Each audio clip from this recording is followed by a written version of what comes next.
Baik teman-teman, sebelum kita lanjut membahas lahan rawa lebih detail dan rinci, kita harus tahu terlebih dahulu, apa itu lahan rawa? Lahan rawa adalah wilayah yang memiliki dataran cekung atau permukaan yang cenderung datar.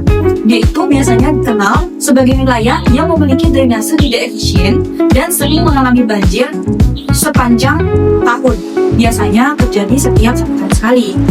Nah, lahan rawa itu diakibatkan oleh luapan sungai, curah hujan, dan pasang laut. Proses pengenangannya itu terjadi setiap tahun 1 tahun sekali. Lahan rawa terbagi menjadi 2, yaitu lahan rawa pasang surut dan lahan rawa pedalaman. Lahan rawa pasang surut adalah wilayah yang diakibatkan oleh pasang surut atau naik turunnya air laut, air sungai, dan curah hujan. Dia terletak di dekat sungai, di dekat laut, atau di pesisir pantai. Sumber airnya berasal dari luapan air sungai dan air laut yang berubah menjadi air payau.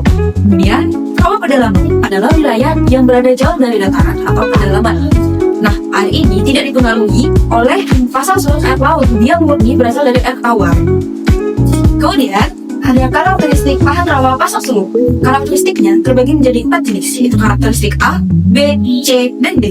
Karakteristik A adalah topografi lebih rendah dan dapat menerima air dari saluran pada musim kemarau dan hujan. Sedangkan pada tipe B hanya menerima air pada saat pasang besar. Sedangkan pada musim kemarau dia sama sekali tidak dikenai oleh air pasang atau curah hujan. Kemudian tipe C tidak menerima air pada saat pasang besar maupun kecil. Dan tipe D, wilayah yang tinggi dan tidak dipengaruhi oleh air pasang dengan tinggi muka air lebih dari 50 cm. Selanjutnya, potensi dan kelebihan. Terdapat 4 potensi dan kelebihan yang terdapat pada lahan rawa. Yang pertama, hamparan luas dan datar. Jadi, lahan rawa ini memiliki topografi yang sangat rata dan sangat strategis. Kemudian, sangat cocok untuk pertanian modern menggunakan traktor besar atau mekanisasi. Kemudian, air selalu melimpah berupa pasokan air sepanjang tahun dan bebas dari resiko gagal tanam akibat kekurangan air tanah. Yang ketiga, akses logistik mudah, sehingga transportasinya serba ada dan hasil panen mudah didistribusikan tidak hanya melalui darat tetapi bisa melalui sungai juga. Dan yang keempat, kaya pilihan komoditas, subur untuk berbagai tanaman, bisa sebagai padi, palawija, sawit, karet, dan sebagainya. Kemudian, peluang dan tantangan. Peluang dan tantangan pada lahan rawa terdapat menjadi 4 aspek. Yang pertama, aspek budidaya, ekonomi, distribusi, dan teknologi. Yang pertama, sumber budidaya berpeluang hamparan yang sangat luas dan air yang melimpah, namun memiliki tantangan resiko banjir di musim hujan. Kemudian aspek yang kedua yaitu aspek ekonomi, memiliki peluang bisa dipanen saat di daerah lain tidak panen atau off season. Namun tantangannya itu resiko kekeringan di musim kemarau. Yang ketiga, aspek distribusi. Peluangnya itu mudah diakses tidak hanya melalui darat tetapi bisa melalui jalur air atau sungai. Namun tantangannya adalah kondisi tanah yang asam atau mirit. Kemudian yang terakhir, aspek teknologi. Memiliki peluang sangat ideal untuk mekanisasi seperti traktor besar. Namun memiliki tantangan berupa petani sulit mengelola air secara individu atau butuh peran pemerintah yang lebih mendetail dan terperinci. Nah, di sini saya akan menjelaskan untuk bagian kedua, karakteristik dan faktor pembatas lahan. Yang pertama itu ada sifat fisik lahan. Tekstur tanah di daerah rawa umumnya adalah liat, lempung, dan juga pada tanah gambut. Kenapa bisa begitu? Karena tanah liat dan lempung itu memiliki pori yang sangat kecil. Jadi, air sangat sulit untuk melewatinya. Nah, untuk yang tanah gambut itu berisi oleh partikel organik yang sifatnya memerangkap air dan untuk meloloskan. Jadi, sangat sulit untuk meloloskan air yang ada di dalamnya. Yang kedua itu adalah nilai porositas, yaitu ukuran volume ruang di dalam pori yang dapat diisi oleh air maupun udara. Di tanah rawa sendiri, porositasnya itu berkisar antara 64 sampai 69%. Di mana 64 sampai 69%-nya itu diisi oleh udara dan juga air, dan juga 31%-nya itu adalah pada tanah. Nah, untuk kedalaman sulumnya itu, kedalaman sulum pada daerah rawa yang efektif adalah 50 sampai 100 cm. Itu juga tergantung dari kandungan pirit di dalamnya. Jika kandungan pirit pada tanah tersebut berada pada 50 cm dari permukaan tanah, maka kedalaman sulum efektifnya adalah 50 cm. Karena akar tidak akan mau tumbuh di daerah yang kandungan piritnya terlalu tinggi, karena itu akan beracun bagi akar. Untuk yang selanjutnya adalah udara tanah. Lahan rawa itu berada dalam kondisi anaerob, yaitu tidak ada udara sama sekali. Beda dengan kondisi lahan pasang surut, di mana saat kondisi pasang air akan mengisi pori-pori yang ada di dalam tanah, jadi kondisinya anaerob. Dan juga saat keadaan surut, baru udara bisa mengisi pori-pori yang ada di dalam tanah.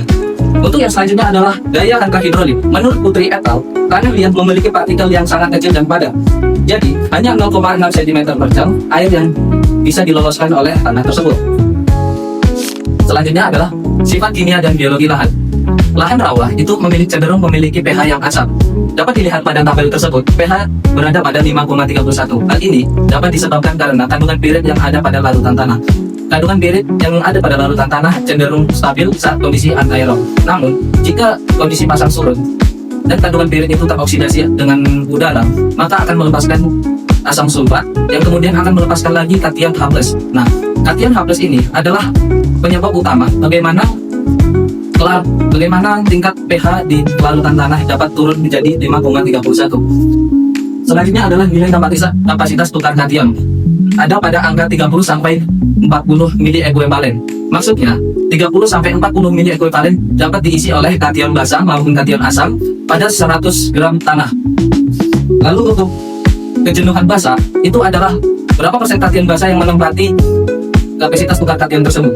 Singkatnya seperti KTK adalah berapa kursi yang tersedia di dalam tanah untuk diisi oleh kation basa maupun asam. Namun kejenuhan basa itu adalah berapa persen jumlah kation basa yang menempati oleh kursi tersebut. Selanjutnya adalah untuk unsur hara. Di dalam tabel tersebut nilai nitrogen yang ada itu adalah 0,20. Nah, itu adalah nilai yang rendah. Hal ini terjadi karena bahan organik yang ada pada tanah itu belum dapat diserap oleh tanaman. Lalu untuk fosfor tersedia ada 25,3 ppm. Hal ini tinggi untuk keadaan tanah normal. Namun saat keadaan tanah rawa dan dengan pH yang asam, aluminium dan besi dapat menarik fosfor dan menjadi ion padatan. Jadi sama saja dengan kekurangan. Nah, lalu untuk kaliumnya ada pada 0,70. 0,70 pada kalium tersebut itu tergolong tinggi. Namun kita lihat lagi karena keadaan larutan tanah itu asam dan banyaknya ion hidrogen yang ada di tanah, maka dapat tercuci karena ion hidrogen dapat menempati permukaan liat atau gambut yang bermuatan negatif. Jadi menarik kation basa. Kation basa tertarik keluar dan kation asam menempati karena tingginya larutan H+ yang ada pada tanah. Lalu untuk hara mikronya itu ada Fe dan aluminium. Sebenarnya ini dibutuhkan oleh tanaman, namun dalam jumlah yang kecil. Jika saat pH turun, yaitu kondisi piritnya teroksidasi, aluminium dan besi yang terkandung di dalamnya itu jumlahnya sangat tinggi. Hal ini juga bisa menyebabkan keracunan pada tanaman. Selanjutnya kita akan masuk ke bab 3 yang dimana mencakup pembahasan tentang water management, lahan dan ameliorasi, nutrisi, dan pemupukan. Lahan rawa memiliki kondisi di mana dalam lahan tersebut memiliki genangan air. Jadi, water management merupakan hal paling krusial yang harus kita jaga agar genangan tersebut tidak dapat menyebabkan kerusakan atau menimbulkan penyakit. Hal pertama yang perlu kita lakukan untuk memanage water dalam lahan rawa yaitu adalah membangun drainase. Menurut Susilawati et al. 2017, ada 3 jenis drainase yang diperlukan dalam kebun dengan lahan yang rawa. Ada 3 yaitu primer, sekunder, dan tersier. Jadi, apa sih drainase primer, sekunder, dan tersier ini? Sistem drainase yang dimana air akan dikumpulkan pertama kali pada drainase yang terkecil, yaitu tersier. Tersier ini diposisikan di dalam pinggir-pinggir atau baris tanam dari kelapa sawitnya. Selanjutnya, air yang sudah terkumpul dalam drainase tersier akan terkumpulkan dalam drainase sekunder yang lebih besar. Jadi, dalam drainase sekunder ini adalah air yang terkumpul dari drainase tersier. Yang selanjutnya dari sekunder akan dikumpulkan kembali menjadi drainase primer yang paling besar dan paling terakhir. Selanjutnya, selain drainase ada juga regulasi TMAT. Jadi apa sih regulasi TMAT ini? TMAT adalah banyaknya air dari permukaan tanah hingga kedalaman lapisan tanah. Jadi air sebaiknya hanya ada dalam 20-40 cm di dalam tanah. Mengapa batas aman berada pada kedalaman 20-40 cm? Karena lahan rawa memiliki pirit dalam lapisan tanahnya. Sehingga apabila pirit ini mengalami oksidasi atau mengalami pertemuan dengan oksigen, maka pirit tersebut akan menjadi racun yang sangat mematikan untuk akar kelapa sawit. Apabila terlalu dangkal daripada 20 cm, akan mengalami asfiksia. Selanjutnya adalah penggunaan flatgate dan stop-lock. Jadi flatgate ini adalah sistemnya mirip seperti gorong-gorong. Air akan terkumpul pada flatgate dan berhenti di stop-lock. Agar air pemain tersebut tidak datang atau tidak menggenang dalam lahan perkebunan kelapa sawit. Yang selanjutnya adalah mitigasi pirit. Ini yang sudah saya singgung sebelumnya, yaitu agar pirit tidak teroksidasi atau tidak mengalami interaksi dengan oksigen sehingga pirit tersebut tidak beracun bagi akar kelapa sawit. Selanjutnya kita masuk ke konservasi lahan dan ameliorasi. Seperti yang kita tahu bahwa lahan rawa ini memiliki pH yang sangat asam, yaitu biasanya di titik 3,5.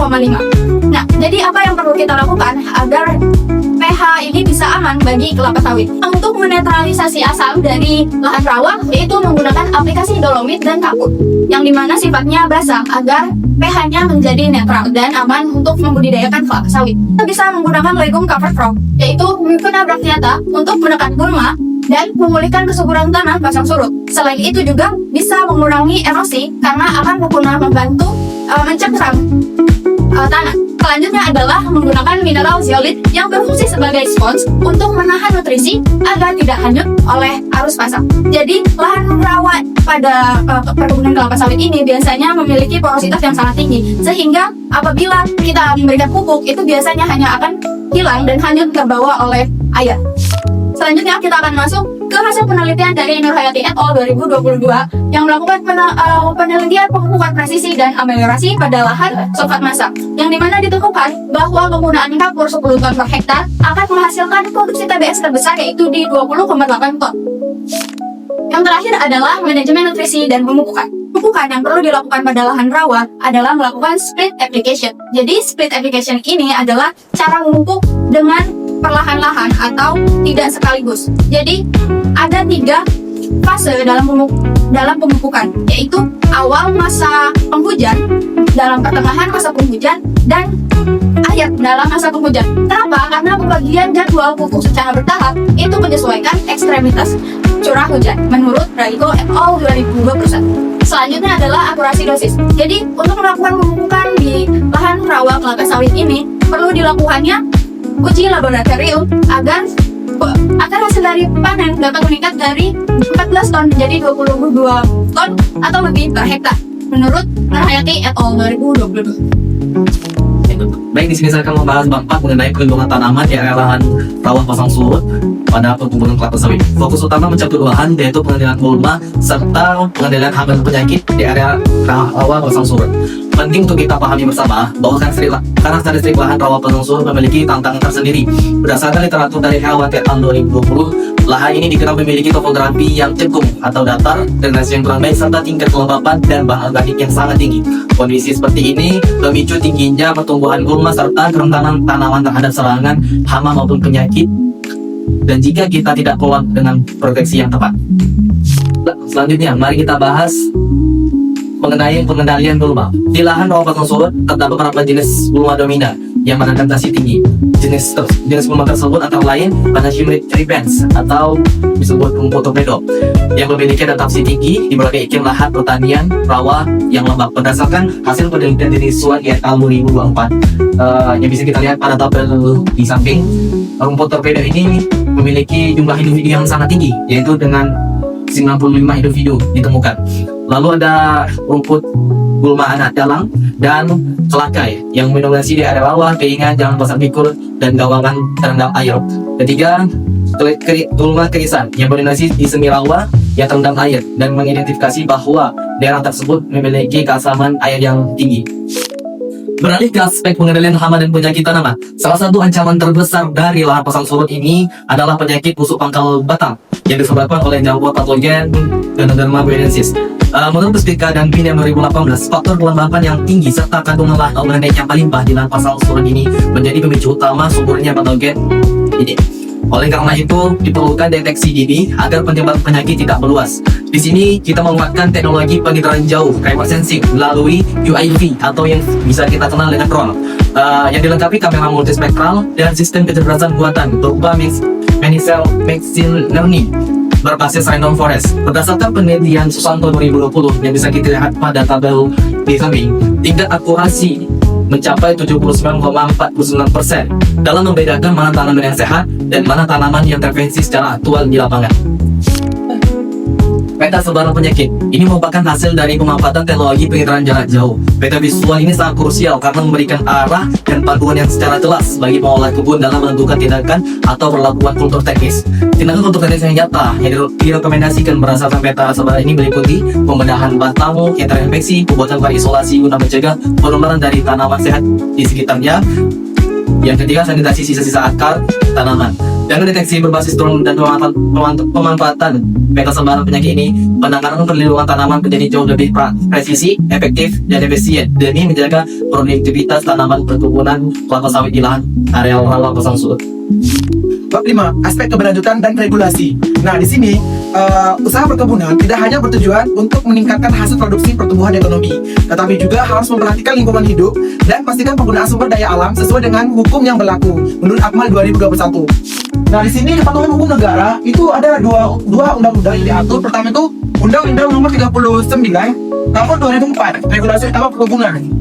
Pertama, kewajiban izin usaha perkebunan atau IUP untuk skala tertentu. Nah, di sini diatur itu pertama, skala usaha. Berdasarkan peraturan teknis usaha budaya dengan luas lahan 25 hektar atau lebih diwajibkan memiliki IUP.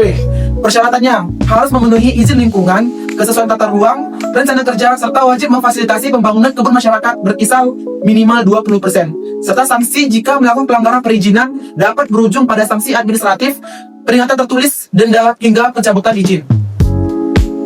Yang kedua, larangan keras pembukaan dan pengolahan lahan dengan cara membakar. Nah, aturan yang dilarang di sini itu setiap pelaku usaha dilarang keras membuka dan atau mengolah lahan dengan cara membakar.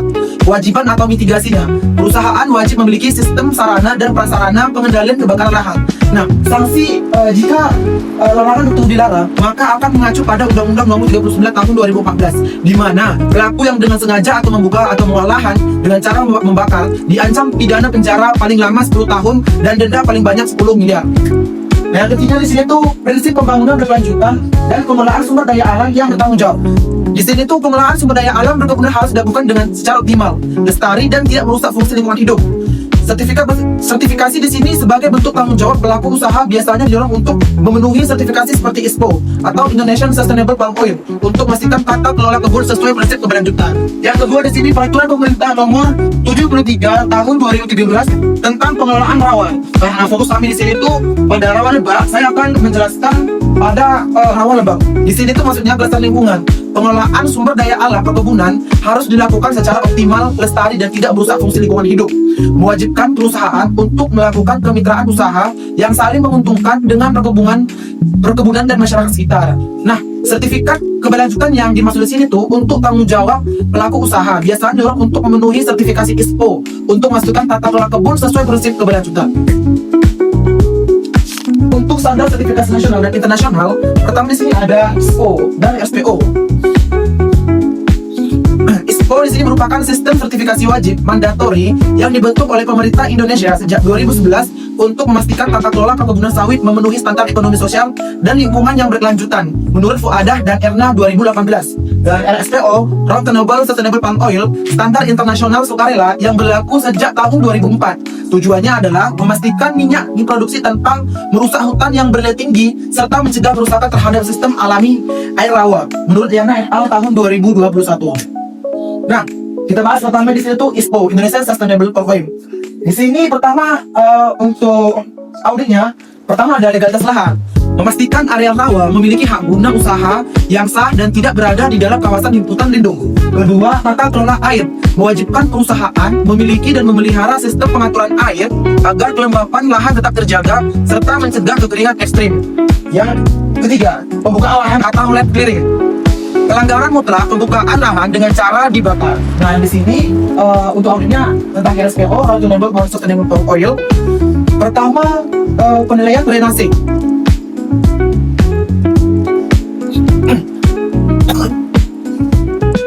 Pertama, penilaian drainase. Tidak ada penanaman baru. Pelarangan total penanaman kelapa sawit baru di atas lahan rawa berapapun kedalamannya setelah tanggal 15 November 2018. Yang kedua, kawasan bernilai konservasi tinggi. Area rawa yang menjadi habitat spesies langka atau memiliki fungsi perlindungan DAS daerah aliran sungai wajib diidentifikasi dan dikonservasi. Yang ketiga, mitigasi rumah kaca GLK. Audit mewajibkan adanya pelaporan dan rencana mitigasi emisi GRK dari pengelolaan lahan basah.